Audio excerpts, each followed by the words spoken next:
Local programming on KRWG made possible in part by viewers like you. Thank you.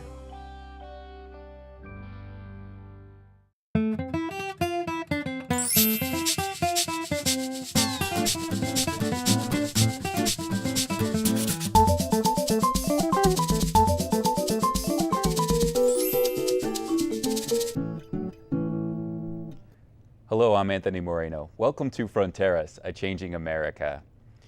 The American Indian Student Center recently opened in 2010 here on the campus of NMSU.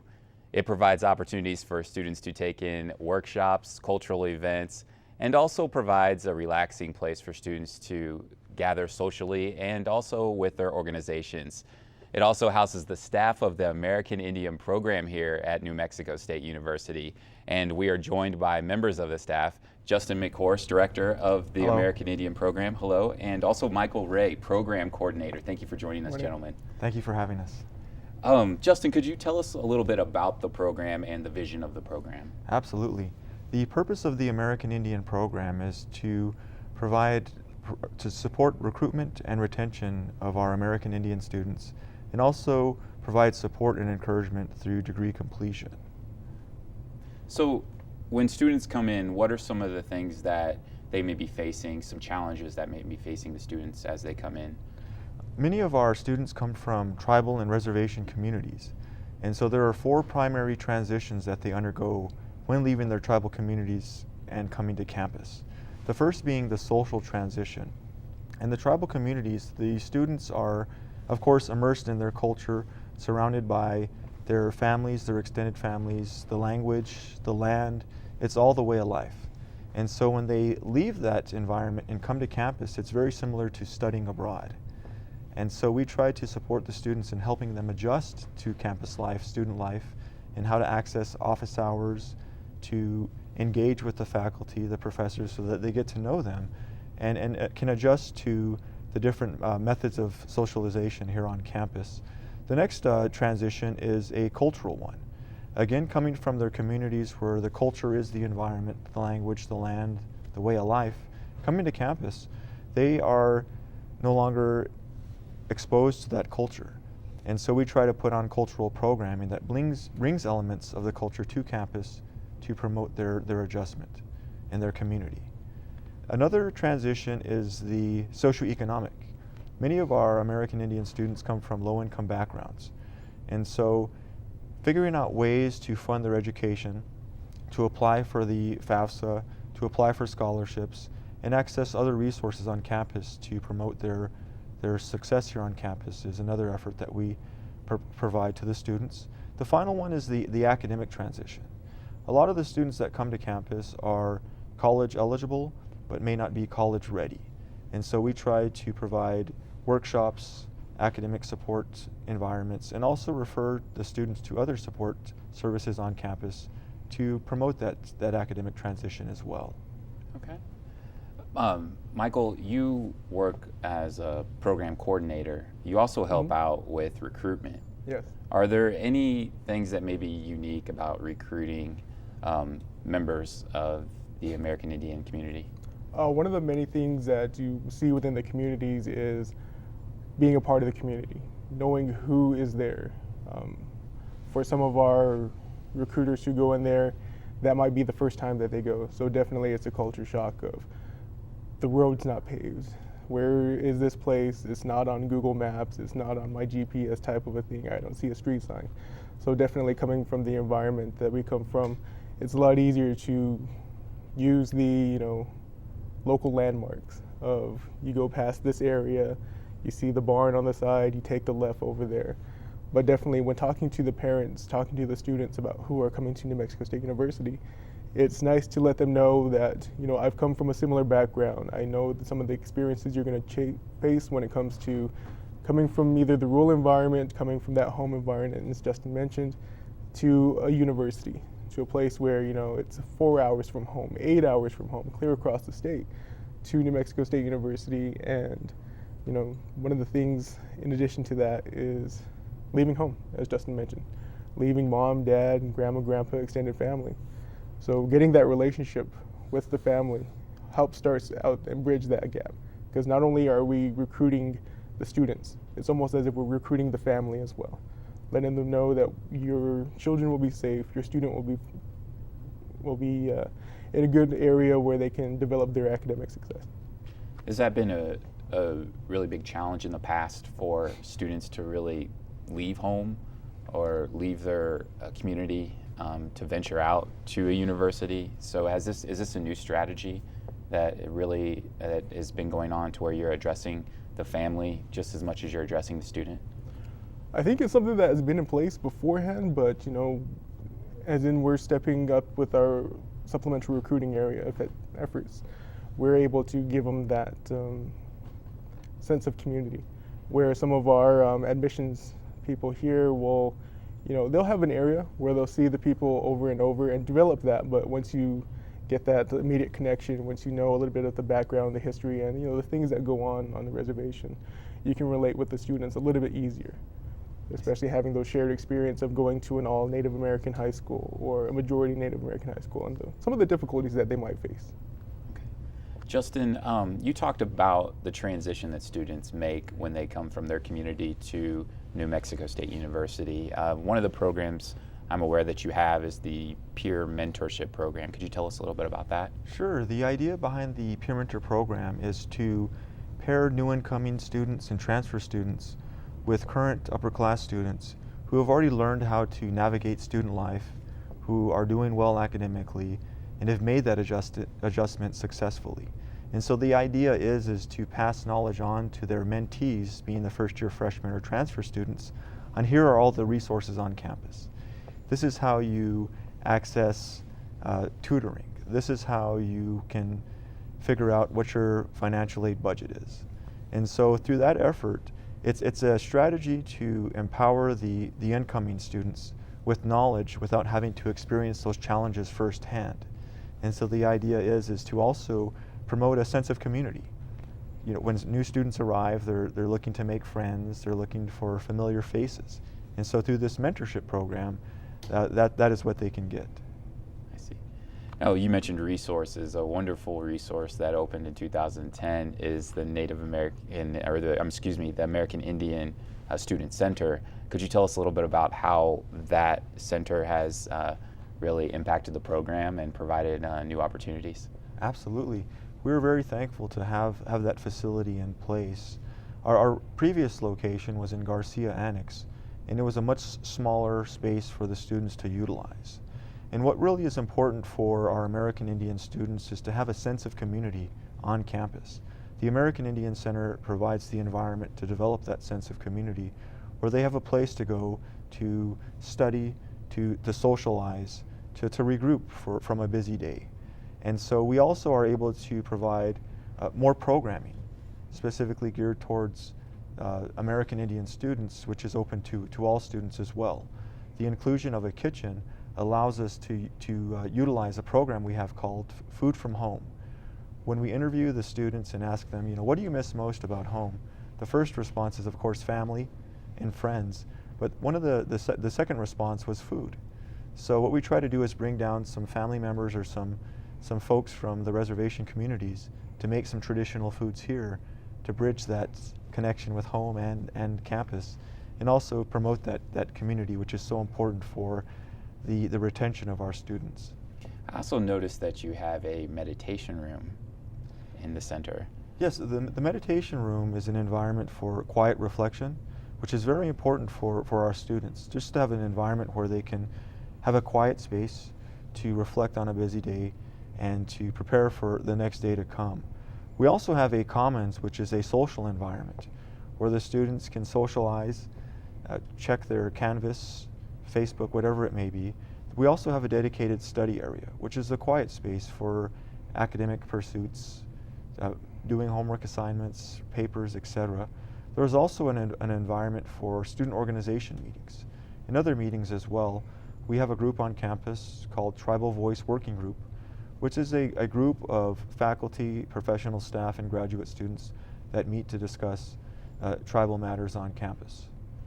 And so the American Indian Student Center as a whole is a great environment that really provides the community that the students vitally need to be comfortable on campus. What are some of the student organizations that the American Indian program supports? We have 3 affiliated student organizations: the American Indian Science and Engineering Society, which is a chapter based off of the national organization. We have the Native American Business Student Association, which is also a chapter of the national organization. And then we have the United Native American Organization. And these 3 student organizations really play an instrumental role in developing the leadership of our students and in preparing them to step into roles outside of college where they have the confidence, the understanding of what it means to be a leader. The 3 organizations also collaborate together to put on an annual cultural week to share with the NMSU community, and that is called American Indian Week. American Indian Week is an opportunity for the students to again bring elements of their culture, their community to campus to further sustain their comfort on campus, while also sharing that with the greater NMSU community to let everyone know that American Indians are a presence on campus and contribute to the diversity of learning within the classroom. That American Indian Week is also funded by ASNMSU, and so it's very great that our associated student government supports the American Indian students on campus. Michael, you as a student, you were part of the program. Definitely. And now you're working with the program. Could you tell us a little bit about that experience, what it was like as a student to have the support of the American Indian program here on campus, and also what it was like to make the transition into the new facility? Oh, as a student, definitely it was a great resource to utilize. Being there to, again, use a computer lab, use the study area, have some of the resources that the American Indian program provides. But not only that, the student organizations, the chance for opportunity to gain leadership skills by being a leader, going to some of the conferences that the organizations will attend, and also, helping out other students that are coming in, kind of like with that peer mentor program, helping those students who are just coming into the university and letting them know, what, I might not have been able to do everything, but in your shoes, if I was to start all over again, I'd like to know more about this program over here, or know more about utilizing the activity center, utilizing the tutoring services. So it was a nice way to bring people together, to share that information, and just help out another person who was exactly in your shoes. As far as the transition into the staff role, definitely it gave me a newfound sense of appreciation for what the staff does and what all the environment entails when it comes to putting on events.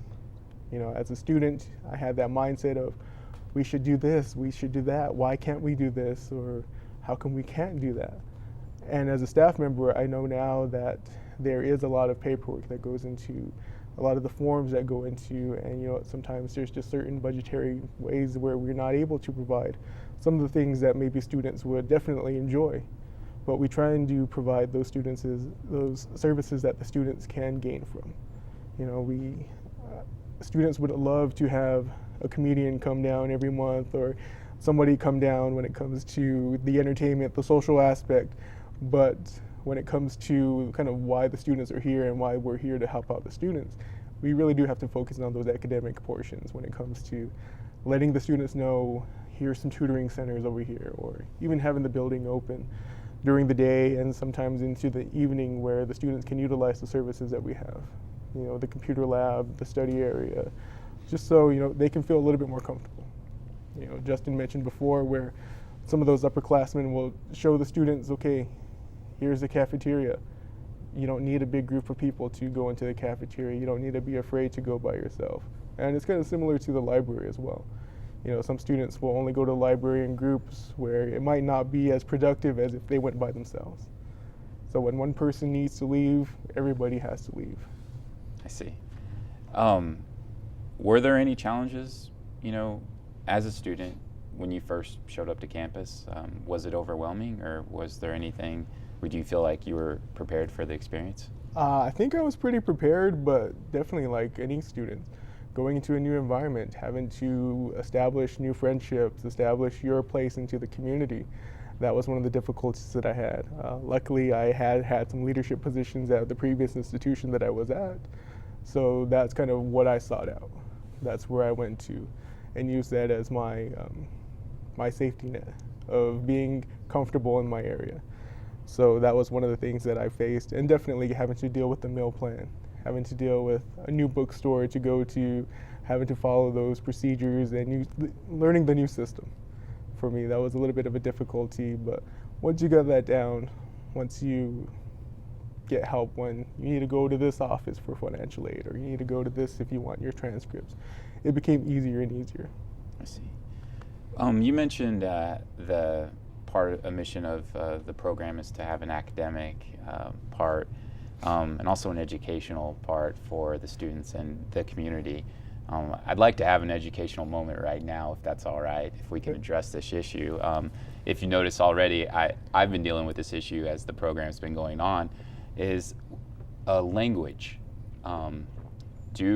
What is proper to address American Indians? Is it American Indians, or is it is Native Americans? Is there anything that is a preference, or is it different within each community? I would say that it's different in each communities. There are some that would prefer to be addressed by their tribal nation, pueblo, or tribe. Some may want to be referred to as I'm Navajo, or I'm Taos Pueblo. American Indian and Native American are both federal terms. Native American refers to all of the indigenous peoples in the United States and its territories, whereas American Indians refers to the indigenous peoples of the lower 48 states. And so there are those that would prefer to be called American Indian, there are those that would like to be called Native American, and then there are those that would like to be referred to by their tribal identity. And so within any environment, it's always best to ask the individual what they would prefer, as opposed to just expecting that I can call someone, oh, you're Indian, or Native American. They may have their own preference. Is that a challenge for you at the program, to really get people to understand that, hey, this is a diverse community, and there are many people from many different tribal backgrounds? Is that a challenge? It's not a challenge per se in terms of people not understanding how to identify a group or to address a group. What we find more is that we find that anything related to American Indians is referred to us, and so what we try to explain is that the university is here to support American Indians as well. We're not the only office on campus to support American Indians, and so we explain that to our students and some of our family members, is that your students are to be supported by all of the university. And we're here to support you as well, but we also want to connect the students with other resources on campus, because this is an environment for them. And one of our goals is to help the students feel comfortable on campus, where they have that internal commitment. And they're excited to be Aggies, and they're excited to be a part of that institution, because that connection right there promotes the retention. They feel that this is their institution as well. And that's our goal, is to let them know that this is your home base, but this whole campus is for you as well. What are some of the challenges that may be involved in improving retention as members of the program that you face? We try to promote a sense of professionalism. And what I mean by that is helping our students understand that meeting deadlines is very important. When transitioning down to campus, within a lot of our tribal communities, it's considered disrespectful to speak when an elder is speaking, or to look at an elder or an adult in the eye. Whereas in the classroom, the Western culture promotes people looking at each other in the eye. And also in the classroom, if there's a theory being discussed and a student may not agree with it or wants to challenge that theory, it's all right to go ahead and speak in class. And so we try to encourage our students to access office hours, to be a part of the class, and we help them develop a confidence to ask to join a study group if they see one being formed rather than trying to tackle the assignment on their own. And so really it's not just the academic, it's the social, the cultural, the socioeconomic. All of those have a major role in determining the retention of our students. And so we try to assist them through advocacy, through meetings, through having an open door policy, to try to have our students come and see us if they're experiencing any challenges before it's too late. And so we ask our students to have an internal locus of responsibility, meaning that they're responsible for their own needs and pursuits, and ask for help. And we'll meet them halfway. And so that's the biggest part right there, is helping our students understand that they need to be self-efficacious. They need to be proactive, and they need to go to class just like any other student, and understand a level of professionalism, to have to be to find comfort in solitude. Going back to what Mike said, we know with this new generation, a lot of the activities, the meetings, the going out to the movies are done in groups. And so we try to encourage the students to find comfort in going to the library on your own, find comfort in studying on your own, because sometimes the group may not want to study.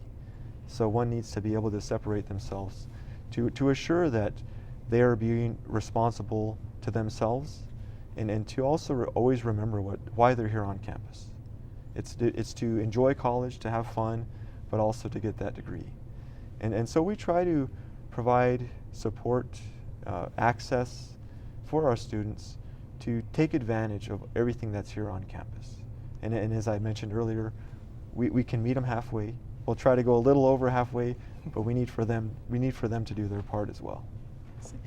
Michael, as a student, you did your part. Obviously, you know, you received a degree here at NMSU. Is there a big difference between a student who may not be getting involved in campus and a student who does get involved in campus and explores the university community? Do they perform at a higher level than academically in most cases? They have that option of being able to do that. I know when, like Justin mentioned, the study groups, being able to work in a team, you know, as when I was a business student, it revolved a lot about team building, working in a team, being able to work with others. So being able to instantly join a study group or instantly take on responsibilities as a group member, it's a lot easier if you are going to be with the bigger group. For those students who are individuals, definitely they rely upon themselves a little bit more when it comes to taking control of their academics, making sure that they study on time, making sure that, you know, their reports and everything else are done on time. But when it comes to somewhat of the retention portion of it, you know, we do find a lot of our students who are more individualistic tend to go home a little bit more often. So that's where we kind of lose them on the weekends. And, you know, sometimes there comes a point where maybe it's a 3-day weekend and they say, oh, well, maybe I'll go on Wednesday, or maybe I'll go on Thursday. And unfortunately, sometimes we do get those cases where they just don't come back at all. So if they're a part of a group, you know, it brings that sense of community that they're looking for back home down here to New Mexico State University. So they can stay on the weekends. They can, you know, be a little bit more engaged with others. So if they do have that notion of going home or leaving the university, they have the responsibility to say to each of their friends, I'm not going to be here, I'm going to be going home. And, you know, they get that, why, how come, why do you want to go? You should stay, you're only this far from graduation. So it's kind of where a little bit of that peer pressure does work in our advantage with degree completion. But, you know, it's one of those things where we hope that the students are here for, again, those academic reasons. And, you know, networking does happen. So, you know, it's good that they learn how to work with others, you know, definitely helps them out in the job market. I see. We only have a couple minutes left. What are some of the things that you have available for students that prepare them for post-grad life? Well, we partner with career services, and we also will advise our peer mentor program to get the students involved in career services their freshman year, where they do the Aggie Career Track Manager, where they start posting their resumes on the career services website, Going to the career fairs is very important so that they can get training on how to dress, the etiquette, etc. We also collaborate with other institutions. We definitely support our students to pursue their graduate studies at NMSU, but for those who would like to pursue their graduate studies elsewhere, we partner with other institutions who come to campus, some have Native American cultural centers or Native American programs, and that really helps some of our students make their decision on where they would like to go. We also will help them in writing letters of recommendation. Of course, they have to be involved with our program, and we need to get to know them so that we can write a really good letter of recommendation. And also there are employers that come and would like to meet with the American Indian program and our students. So we try to do everything we can to really help our students prepare themselves for post-secondary study, or post-undergrad study, and also going into the workforce. So is it really important to address post-grad life at a freshman level? Well, it's good to already get them thinking about the idea of what comes next after finishing their undergrad or their graduate degree. And we want to avoid those students who will graduate, then come ask us, how do we get a job? Because we've had a couple of those. So we want our students to start as freshmen already getting ready for what comes next, giving them that social capital that they might not otherwise have. I like that, social capital. Yep. That's a great word. I want to thank you both for joining us. We're out of time, but thank you very much for joining us. Could you tell us where folks can go to find out more information online? Sure. The website for the American Indian program is www.nmsu.edu/AIP/. Thank you very much, gentlemen. Thank you, Anthony. Great, thank you. All right. Our guests were Justin McHorse and Michael Ray of the American Indian program here at New Mexico State University. I'm Anthony Moreno. Thank you for joining us for Fronteras, A Changing America.